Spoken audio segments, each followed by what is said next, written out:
Good morning বন্ধুরা। তো তোমরা কেমন আছো? সবাই নিশ্চয়ই ভালো আছো, আর আমিও ভালো আছি। আজকে দেখো একটা নতুন রেসিপি নিয়ে চলে এসেছি তোমাদের সাথে শেয়ার করব বলে। এখানে কিছুটা মসুর ডাল আমি রাত্রেবেলা ভিজিয়ে রেখেছিলাম। এখন এগুলোকে আমি জল থেকে উঠে বেটে নিয়েছি। আর তার সাথে দেখো বাঁধাকপি কিছুটা আমি ছোটো ছোটো করে কেটেছিলাম, কেটে লবণ দিয়ে ভিজিয়ে রেখেছি। তারপর লবণ থেকে এগুলোকে চিপে জলগুলো ফেলে দিয়ে উঠিয়ে নিয়েছি। তো এইবারে আমি কি করব দেখো, এইবারে এই যে মসুর ডালটা আছে, তো এই মসুর ডালের সাথে আমি এখানে কিছুটা বাঁধাকপি মিক্সড করব। এই রেসিপিটা বন্ধুরা ভীষণ স্বাদের হয়, তোমরা ঘরে ট্রাই করে দেখবে। আর তার মধ্যে আমি অ্যাড করছি আন্দাজ মতো লবণ, যতটুকু দেবে জিনিস তার পরিমাণ মতোই লবণটা দেবে। আর দিয়ে দিলাম হলুদের গুঁড়ো অল্প, আর এখানে জিরা আর ধনিয়া একসাথে গুঁড়ো করা আছে, অল্প আমি দিয়ে দিয়েছি। তোমরা চাইলে নাও দিতে পারো। কাঁচা লঙ্কা আমি দেইনি সেটার মধ্যে, কেননা এটার মধ্যে বেশি ঝালটা ভালো লাগবে না, তার জন্য দেইনি। তো এবারে আমি সবগুলোকে মিক্সড করে নিচ্ছি ভালো করে মেখে। আর অল্প বেসন অ্যাড করছি, বেসনটা না দিলেও হয়, তো আমি অল্প দিচ্ছি, কেন ডাল যেহেতু আছে তো বেসনেরটা এতটুকু প্রয়োজন মনে হয় না, তাও আমি অল্প দিয়ে দিলাম, যেহেতু বাঁধাকপি আর মসুর ডাল দিয়ে সেটাকে করছি, তো এর জন্য আমি অল্প বেসন এটার সঙ্গে মিক্সড করে ভালো করে মেখে এখন আমি তৈরি করছি। তো দেখো আমার মাখাটা সম্পূর্ণ হয়ে গেছে, সুন্দর করে মিক্সড করে নিয়েছি।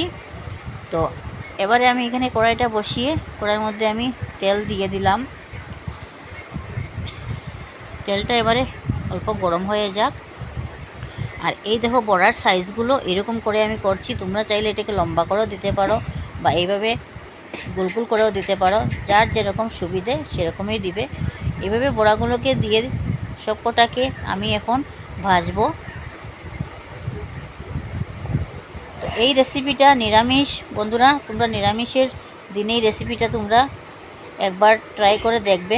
ঘরে বাচ্চা থেকে বড় সবার এই রেসিপিটা ভীষণ ভালো লাগবে, খেতে খুব সুস্বাদু হয় এই রেসিপিটা থাকলে।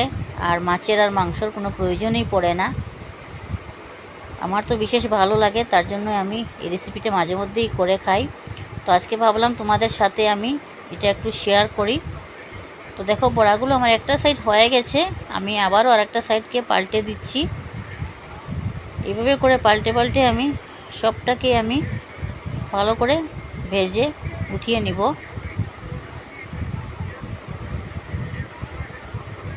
দেখো বড়াগুলো ভীষণ সুন্দর হচ্ছে, খেতেও ভালো লাগবে বন্ধুরা।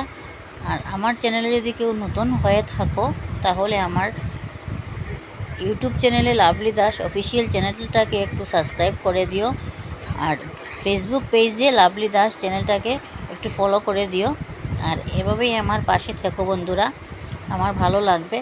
তো দেখো বড়াগুলো আমার হয়ে গেছে ভাজা, এবারে আমি এটাকে উঠিয়ে নিচ্ছি একটা বাটির মধ্যে করে। তো আর যেগুলো রয়েছে আমার ওইগুলো সবকটাকে আমি সেম একইভাবে আমি ভেজে উঠিয়ে নেব। দেখো বড়াগুলো দেখতে কি সুন্দর হয়েছে, পুরো লাল লাল করে ভেজে নিয়েছি, আর কালারটাও সুন্দর হয়েছে, অনেকটাই ফুলে ফুলে বড় হয়ে গেছে। তো এবার তরকারিটা রান্না করার জন্য আমি কিছুটা আলু নিয়েছি, তোমরা চাইলে আলু নাও দিতে পারো বন্ধুরা, যদি খেতে চাও তাহলে দিতে পারো। তো আমি অল্প আলু এখানের মধ্যে দিয়েছি। তো এই আলুগুলোকে এখন আমি একটু হলুদ আর একটু লবণ দিয়ে অল্প ভেজে নেব।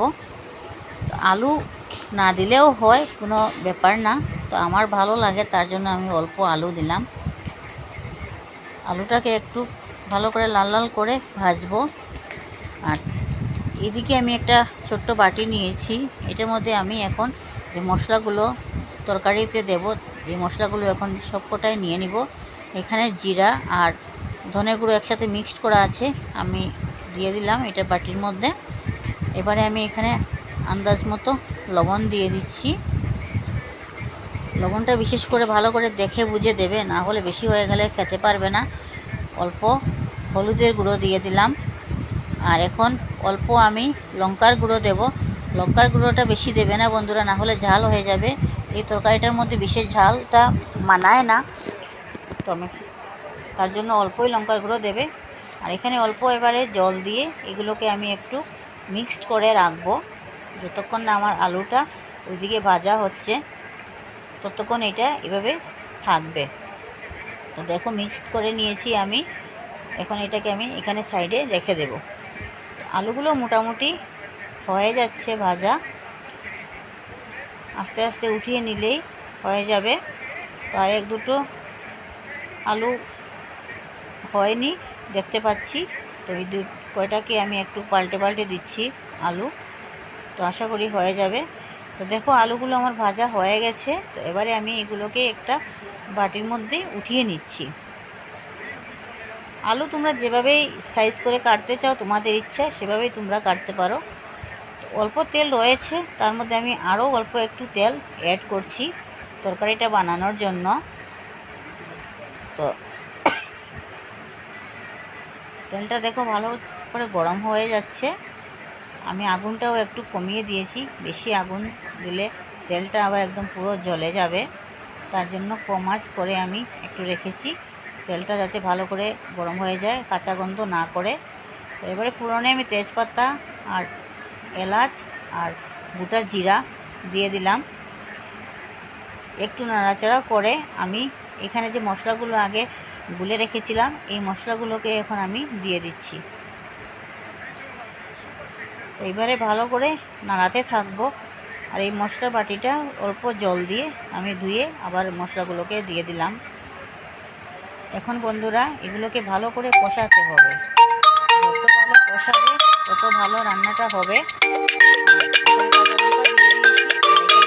আদা বেটে রেখেছিলাম, এই আদা বাটাটা দিলাম, আর সাথে কিছু টমেটো কেটে রেখেছিলাম, টমেটোগুলোকে আমি এখন দিয়ে দিচ্ছি। এখন ভালো করে মশলাগুলো কষাবে, যতক্ষণ না মশলা থেকে তেল ছাড়তে শুরু করে ততক্ষণ আমার মশলাগুলো হালকা আছে কষাতে থাকবো আমি। যত কষানো ভালো হবে বন্ধুরা তত রান্নার স্বাদটাও ভালো হবে। বেশি কষালেও পুড়ে যাবে, তো পুড়ে গেলে গন্ধটা ভালো হবে না। তো দেখো এখানে তেল ছাড়তে শুরু করে দিয়েছে, মশলাটা পুরোটা কষানো হয়ে গেছে। তো এবারে আমি এটার মধ্যে জল অ্যাড করে দেব ঝোলের জন্য, যেহেতু বড়ার তরকারি তো তার জন্য আমার ঝোলটা দিতে হবে। এবার আলুগুলোও ছেড়ে দিয়েছি, আলুগুলো ছেড়ে আমি ভালো করে একটু নাড়াচাড়া করব কিছুক্ষণ, তার জন্য কেননা আলুর সঙ্গে মশলাগুলো কষানো হয়ে যাবে ভালো করে। দেখো কি সুন্দর দেখতে লাগছে, কালারটাও ভীষণ সুন্দর হচ্ছে আর খেতে ভীষণ ভালো হবে নিশ্চয়ই, আমার তো মনে হচ্ছে খুবই ভালো হবে। কালার যেহেতু সুন্দর লাগছে দেখে, অনেক লোভনীয় কালারটা হয়েছে। তো দেখো মশলা থেকে আমার তেলটা ছাড়তে পুরো শুরু হয়ে গেছে। তো এবারে আমি এটার মধ্যে অল্প জল অ্যাড করে দেব ঝোলের জন্য। তো জলটা অ্যাড করে দিলাম। তো দেখো জলটা আমি দিয়ে দিয়েছি, এখন জলটা ফুটে গেছে, ফুটে পুরো টকবক করছে। তার মধ্যে আমি এখন কিছু কাসুরি মেথি নিয়েছি, তো এগুলোকে হাত দিয়ে এরকম ডলে আমি এই তরকারিটার মধ্যে আমি উপরে ছিটিয়ে দিয়েছি। কাসুরি মেথি আমি আগে দেইনি, অনেকে আগে দিতে পারো, মশলা যখন কষাবে তখনও দিতে পারো, আর না হলে শেষেও দিতে পারো। তো এবারে আমি বড়াগুলো এই জলের মধ্যে দিয়ে দিচ্ছি।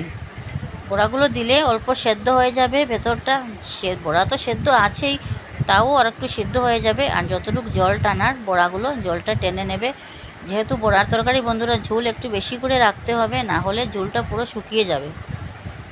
তো শুকালে তো আর খেতে পারবে না, অল্প তো ঝোল থাকতেই হবে, তার জন্য একটু ঝোল ঝোল করেই আমি নামাবো। তো দেখো তরকারিটা হয়ে গেছে মোটামুটি। তো এবারে আমি এটাকে নামিয়ে নিচ্ছি। দেখতে তো অনেক সুন্দর হচ্ছে বন্ধুরা, খেতে ভীষণ ভালো হবে নিশ্চয়ই, খুব সুস্বাদু হবে। তো প্লিজ প্লিজ তোমরা আমার ভিডিওটা পুরো দেখবে, স্কিপ করবে না, আর এভাবে আমার পাশে থাকবে। আর আমার চ্যানেলে যদি নতুন হয়ে থাকো তো পেজটাকে ফলো করে দিও।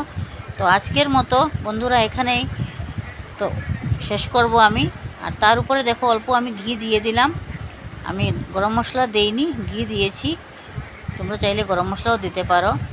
না দিলেও কোনো অসুবিধে নেই, ঘি দিলেও হবে, যে যেটা ভালোবাসো সেটাই দেবে।